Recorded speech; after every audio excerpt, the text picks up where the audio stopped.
Avec le studio graphique, nous allons paramétrer un scénario vocal en glissant-déposant des composants depuis la palette vers la zone de travail et en les connectant entre eux. La palette contient tous les composants nécessaires au paramétrage d'un SVI de dernière génération avec routage d'appel par compétence. Prenons le cas du SVI du service client d'une société e-commerce. Le SVI décroche tous les appels et accueille les clients avec un message de bienvenue. Pour cela, nous choisissons le composant permettant de diffuser un message, nous le connectons au début du scénario, puis nous sélectionnons un fichier son en bibliothèque. Nous pouvons écouter le son afin de valider notre choix. La diffusion peut être interruptible, par exemple par la touche dièse. Après le message d'accueil, nous insérons un contrôle de calendrier pour déterminer si le service client est ouvert ou fermé. Nous sélectionnons le calendrier adapté parmi ceux paramétrés. Sur la sortie du test de calendrier correspondant à la fermeture du service, nous diffusons un message qui rappelle les horaires d'ouverture.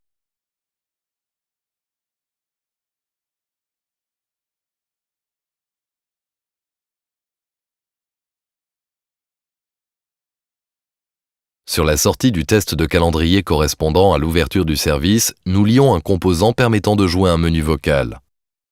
Nous définissons le son qui va énoncer le menu, le son qui sera joué en cas d'erreur de saisie, les choix autorisés, dans notre cas 1, 2, 3 et 4, le délai maxi de saisie et le nombre de tentatives, et enfin, nous autorisons la saisie anticipée.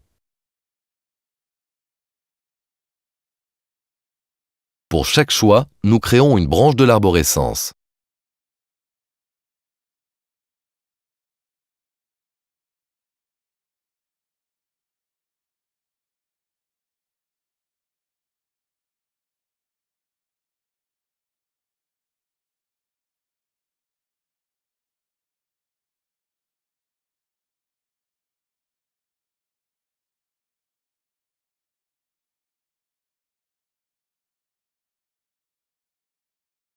Le choix 1 correspond à une mise en relation pour les appels concernant une commande en cours. À cet endroit du parcours vocal, nous indiquons que l'appel est chargé de la compétence commande.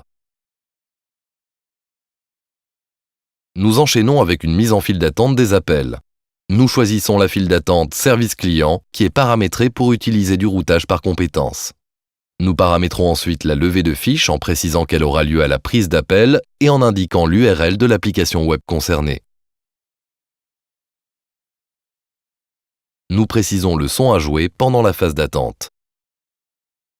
Enfin, nous décidons d'enregistrer systématiquement les appels du service client.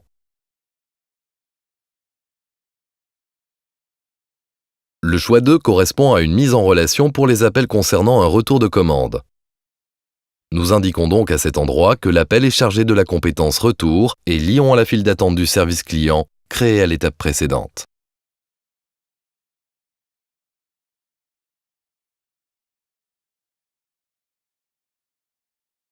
Le choix 3 correspond aux demandes d'information, plus nombreuses en volume mais moins stratégiques pour l'entreprise qui a décidé de les confier à 2 prestataires externes avec une répartition par pourcentage entre les deux.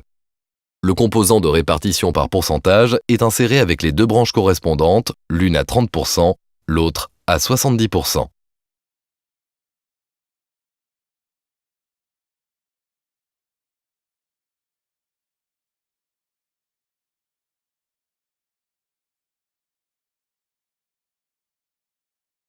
Les prestataires externes ont fourni chacun une SDA qui correspond à une tête de groupement chez eux avec un prédécroché et une capacité de plusieurs appels simultanés. Les appels sont donc transférés vers cette SDA avec contrôle de la bonne fin du transfert. Nous sélectionnons le numéro SDA qui a été préalablement créé dans l'annuaire, la musique d'attente pendant la phase d'appel, ainsi que le numéro qui sera présenté. Nous choisissons de présenter le numéro du service client, qui est un numéro spécial. Nous répétons la même opération pour le second prestataire.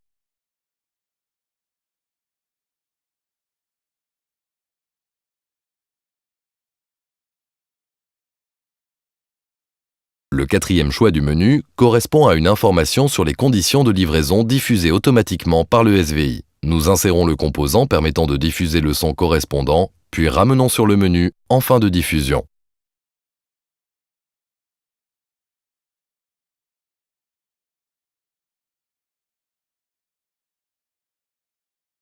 Pour terminer, nous allons traiter les cas de sortie de fil, d'échec de transfert et d'échec de saisie dans le menu. Nous choisissons de dissuader ces appels. Pour ce faire, nous insérons le composant permettant de diffuser le message de dissuasion. Ce composant étant en fin d'arborescence, l'appel sera dissuadé après la diffusion du message.